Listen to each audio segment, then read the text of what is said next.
Breaking na breaking news mga kababayan. Nako po, pasabog po ni Lito Banayo. Grabe Tito Soto. Talagang tinuhog sa kahihiyan ito mga kababayan ko.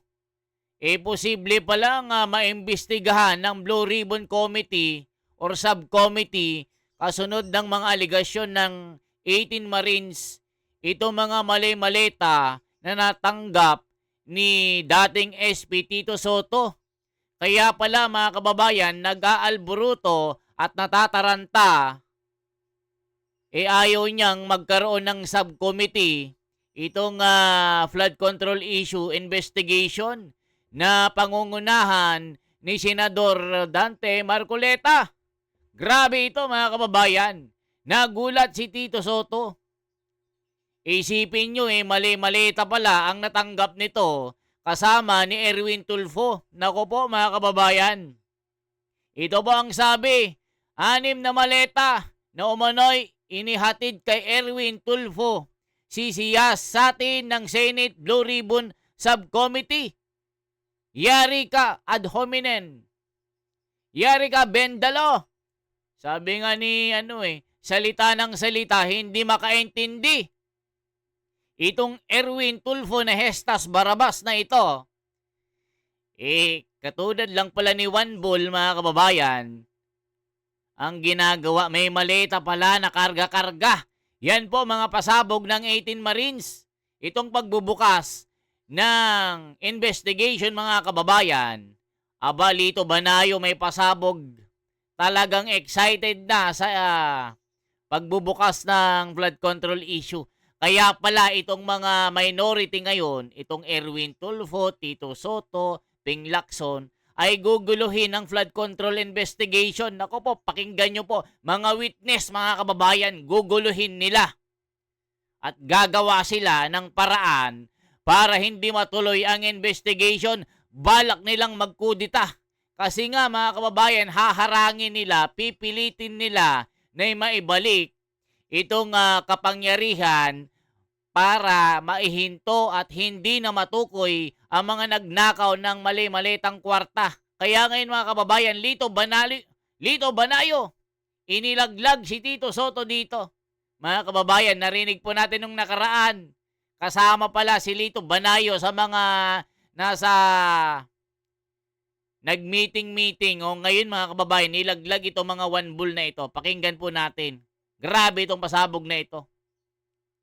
Yung bagong development ngayong araw din, yung schedule po ng resumption ng flood control probe, June 4. Ngayon pong darating, Huwebes ba yata yan o Miyerkules? So, this coming week.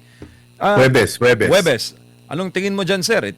Sabi po ni Tito Sen, hindi pwede. Hindi pwede yung subcommittee dahil hindi pa yan approved ng committee. And by the way, ang chair ng subcommittee, si Senator Dante Marcoleta po. Yun na nga Dahil sa mga pinaggagawa nitong minority senators, yung mga pag-walk out nila, yung pagbalandra nila, at kuminsan pati yung mga masasakit na salitang pinagsasasabi nila kontra sa new majority, nagkatikisan na, no? Dati, si Senator Pia Cayetano ang elected na chairperson. She is still the chairperson. Pero ngayon, gumawa ng subcommittee specifically for the flood control scandal. At ang mamumuno dyan ay si Senador Rodante Marcoleta, na alam naman natin, allergic ang palasyo at allergic ang mga korap, no? Yung mga saksakan ng sakim dito sa ating pamahalaan. Ayan mga kababayan ko, sa unang pagkakataon kasi, ang Senate President hindi hawak ng Malacanang, hindi aso-aso mga kababayan, hindi sunod-sunuran. Kasi nga magaling itong si SP Cayetano. Balita nga po mukhang gigipitin rin si SP Cayetano. Tila kakasuhan din yung nangyaring Senate, yung barilan dyan. Kakasuhan daw ito kung mapatunayan na may script na nangyari itong pasabog nila mga kababayan ko. Kaya ngayon, nako po, ginulat si Tito Soto dito. Tila iiyak ito mga kababayan ko. Ang mga 18 Marines ready na. Pag si Rodante Marcoleta na ang chairman ng subcommittee na yan, no. So kung siguro kung hindi ganyan ang minoriya, no, yung 11 at hindi sila ganyan wika nga yung pinakikita nilang asal ay hindi masyadong kontraryan, masyadong kinokondena yung new majority, hindi siguro umabot sa ganyan. So ang nangyari ngayon ay mas mabigat ang magiging taga-usig ng flood control scandal. Ayan, nakita nyo mga kababayan. Kaya itong si Tito Soto na bulaga. Alam nyo ba mga kababayan, takot na takot itong si Tito Soto. Kaya pala takot kasi nga, ang sabi dito, nako, magugulat kayo. Sabi nga ni SP Cayetano bakit parang ayaw ituloy? Bulaga!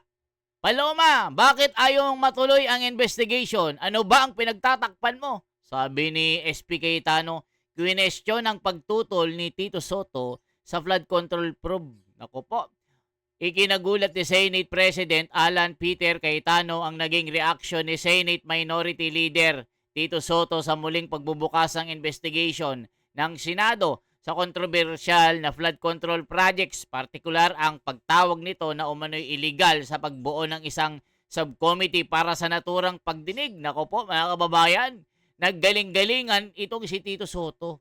Kasi nga, allergic siya sa flood control investigation. Lalong-lalo na mga kababayan, nanggigigil siya kay Senador Marcoleta kasi siya na naman ang hahawak ng subcommittee. Nako po mga kababayan ko. Partikular ang pagtawag nito na umano'y illegal sa pagbuo ng isang subcommittee para sa naturang pagdinig. Nako po, Tito Soto, nabulaga ka dito. Sa kanyang Facebook Live, sinabi ni Cayetano na hindi niya na inaasahan na questionin agad ni Soto ang legalidad ng hakbang ng Senado sa halip na talakayin ang mga isyong nais investigahan. Nagulat lang po ako sa lahat ng pwedeng maging reaction ni Tito Soto. Sabi niya, it's illegal. Ani Cayetano, isipin niyo yung pagbuo daw ng subcommittee ni Senador Marcoleta na pinagpasyahan ni SP Cayetano, nagagalit si SP, tila pinipigil niya ito. Ayon sa Senate President, maraming netizen ang agad na nagsuri sa mga umiiral na alituntunin ng Senado upang alamin ang may sapat na batayan ang aligasyon laban sa pagbuo ng subcommittee. Binigyang diin niya na nakasaad umano sa mga umiiral na patakaran ng Senado ang mga probisyon kaugnay ng paglikha ng mga komite at pagsasagawa ng mga investigasyon bilang bahagi ng legislative process. Nako, naggaling-galingan na naman itong si Juan Bull. Nasuplak ni SP Cayetano. Ginit din ni Cayetano na kahit ipagpalagay na tama ang interpretasyon ni Soto, hindi pa rin umano nito mapipigilan ng pagpapatuloy ng investigation. Kawawa ka, Juan Bull. Dahil dito, diretsahan niyang tinanong ang mga tumututol sa hakbang ng Senado, bakit ayaw niyang imbestigahan ang flood control issue? So point ko, sa lahat ng pwedeng reaksyon, bakit parang ayaw talaga na ituloy ito? Wow! Kasi nga mali-maleta Tito Soto. 3 maleta, mga higanting maletang nakobra, Erwin Tulfo. Yari kayo. Inaasahang magiging sentro ng mga susunod na pagdinig ang mga aligasyon ng katiwalian, kabilang ang mga testimonya ng mga testigo at iba pang ebidensya na maaaring iharap sa Senado sa mga darating na linggo. Yari na mga kababayan ko. Kaya pala tutol na tutol. May maleta ding kinobra. Naku po, 1 ball sa kasibendalo. Kaya pala salita ng salita kahit walang alam, banat ng banat, hindi marunong. Tapos bira ng bira kay Risa Ontiveros at Kiko na mga ugok at demonyo. Ngayon, nandiyan ka na sa Senado, isa ka ng bugok at isa kang demonyo. O sa'yo galing yan Erwin Tulfo binabalik lang sa'yo ng taong bayan ang pagkaungas mo at pagkakupal mo. Yan ang sabi ng mga tao. Yung pakakaabangan ng taong bayan kasi Huwebes pa yung flood control probe. Meron pa tayong Lunes, Martes, Miyerkules, marami pa pong mangyayari. Okay. Kung ang ang tinutukoy mo, MJ, ay yung posibilidad na magkapalitan na naman Mm. ng Senate President o ng liderato ng Kamara ng Senado sa Lunes, palagay ko ay malabo nang mangyari yan. No? Kung basta ano, they, because of their actuations, yung new minority, because of their actuations, lalong pinanindigan na ng mga miyembro ng new majority yung kanilang yung kanilang stand, no. Tikisan na ito eh. Kaya yan ang nangyayari.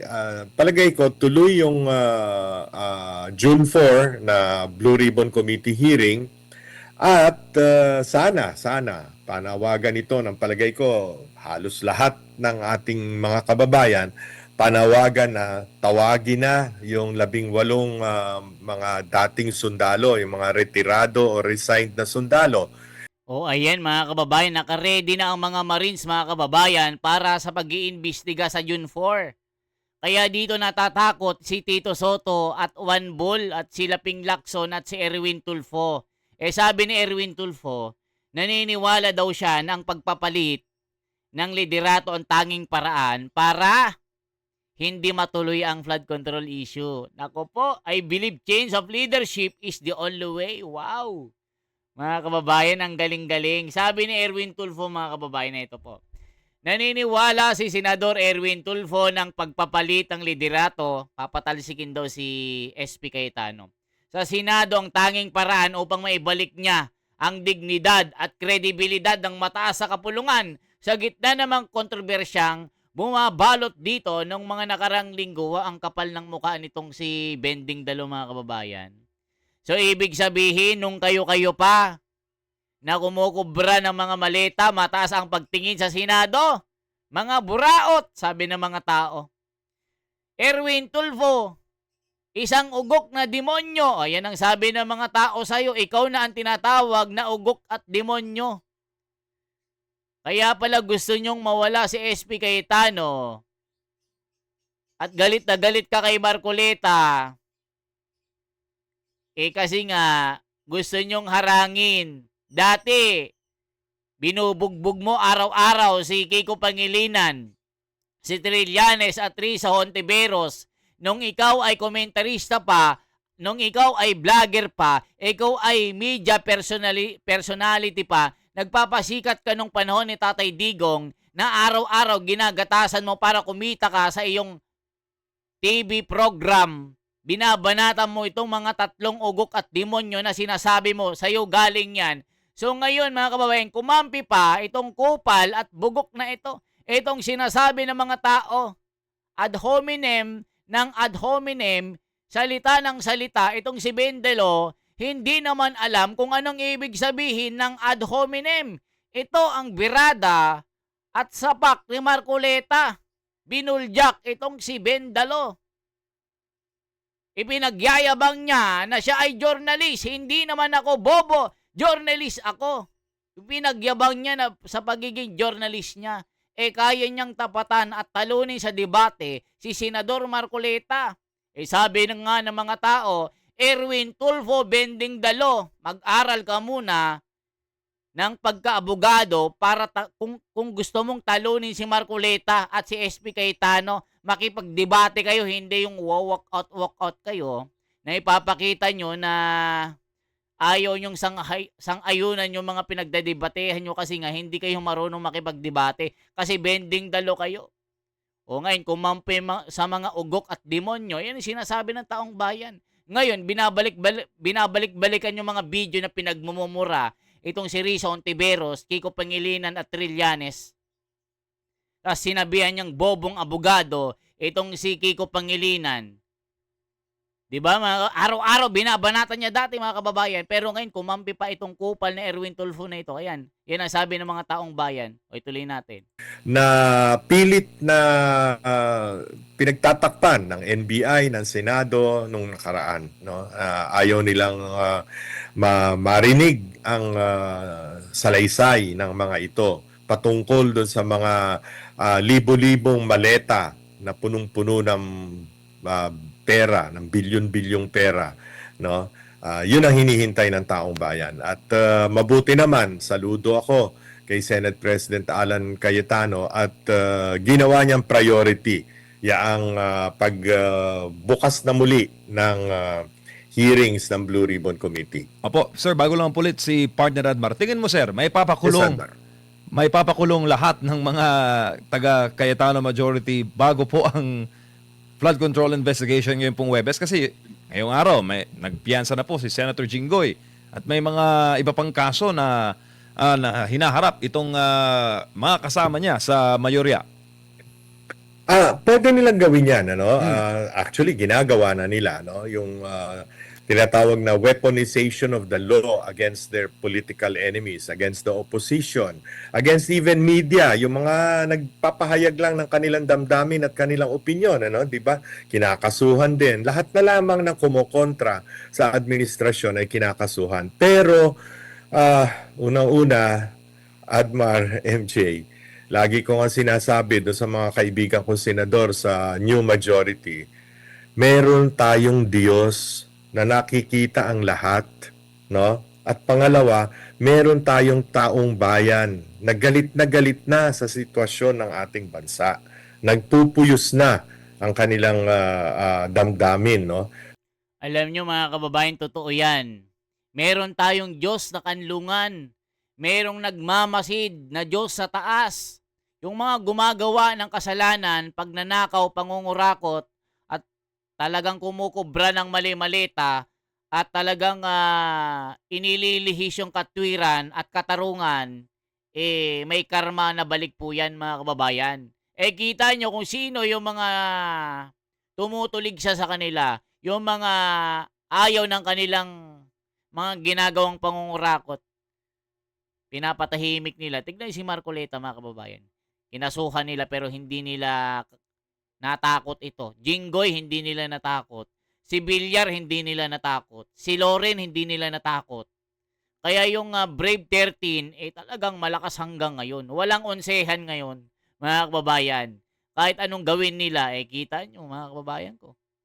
Si Vice Mayor Harold Respicio ng Reyna Mercedes, kinasuhan din, mga kababayan, dahil alam natin na isa ito sa mga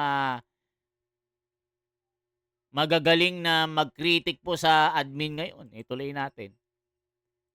Hindi lamang dahil sa hirap ng buhay, kundi yung malalaman pa nila na kaya sila isa sa mga pinakamalaking dahilan kung bakit sila naghihirap ay dahil sa pagnanakaw, sa sobrang kasakiman ng ating mga leader. No? So palagay ko, tingnan natin, ano? Tingnan natin. Talagang siguro gagawin nila lahat ng pwede nilang gawin. Pero hintayin naman nila ang silakbo ng damdamin ng taong bayan. Opo, Sir Lito, si Admar po ulit ito.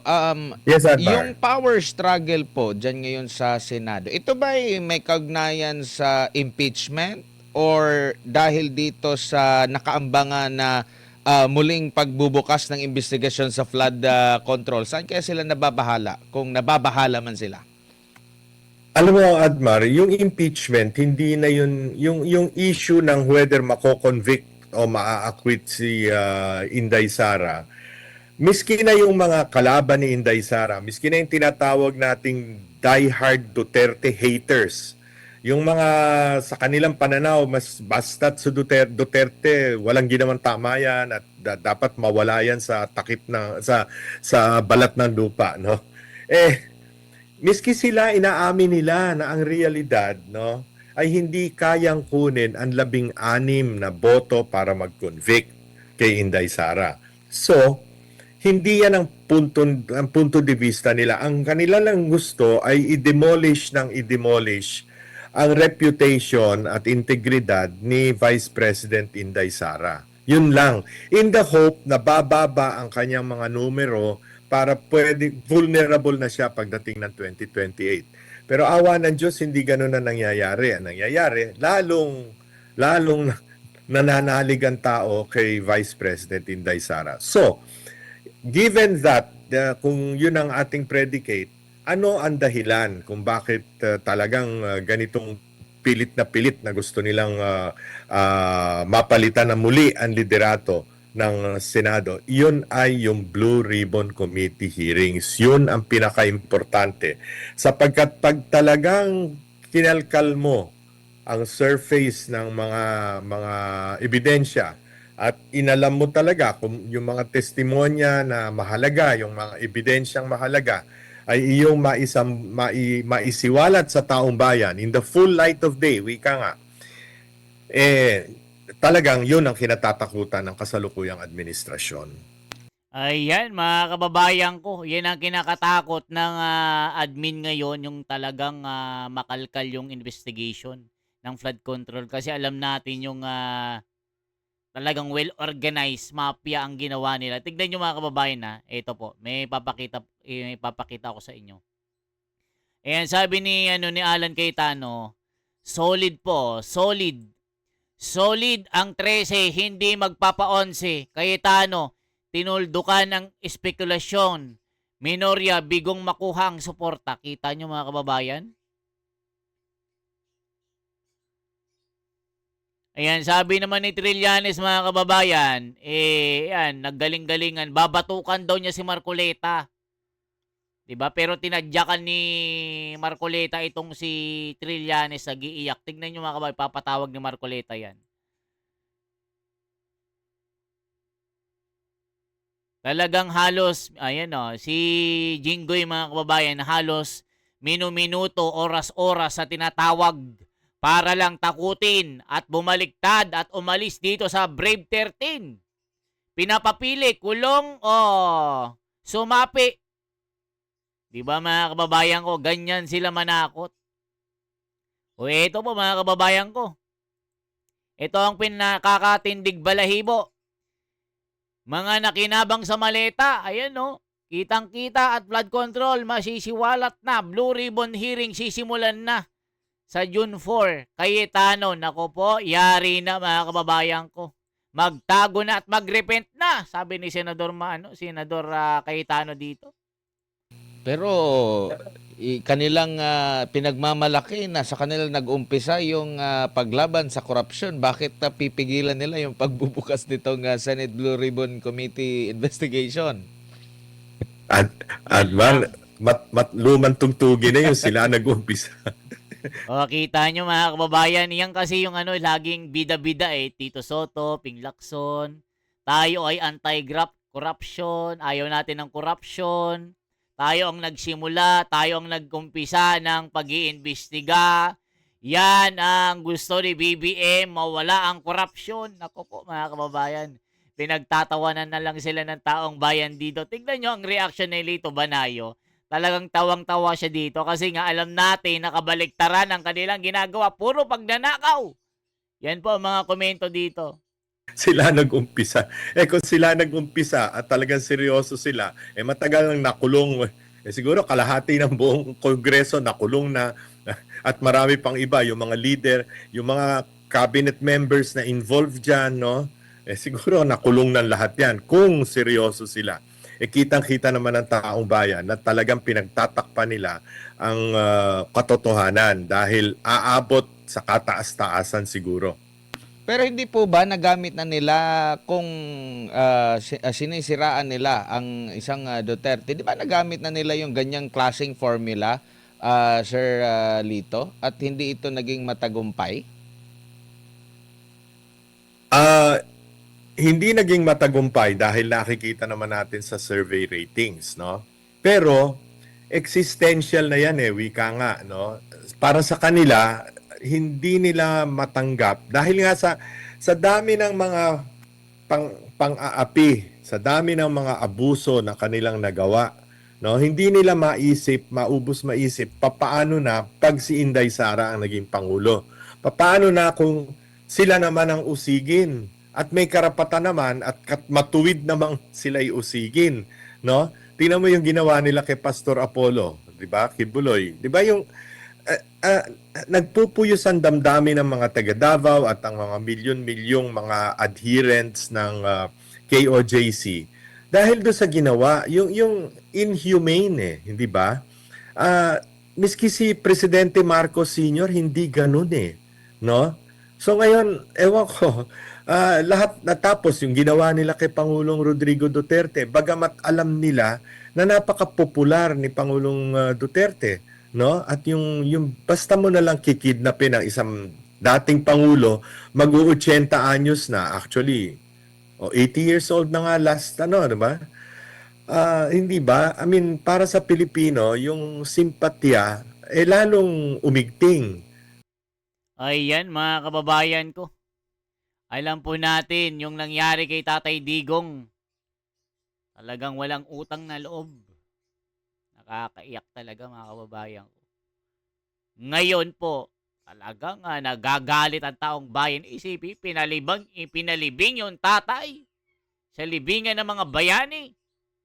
Matagal ang pinagtalunan ng mga dilawan, ng mga pinklawan, dahil galit na galit sila at anti-Marcos sila at ayaw nilang malibing ang kanyang tatay sa libingan ng mga bayani. Sino ang gumawa? Si Tatay Digong, isang araw lang pinalibing agad. Di ba mga yan ang walang utang na loob at talagang Judas Hestas Barabas. Yan lamang po ang ating bahagi mga kababayan ko. Ano masasabi nyo dito? Isang like, isang share at isang subscribe. Salamat po mga kababayan. At mag-comment po kayo kung taga saan po kayo. Mabuhay po.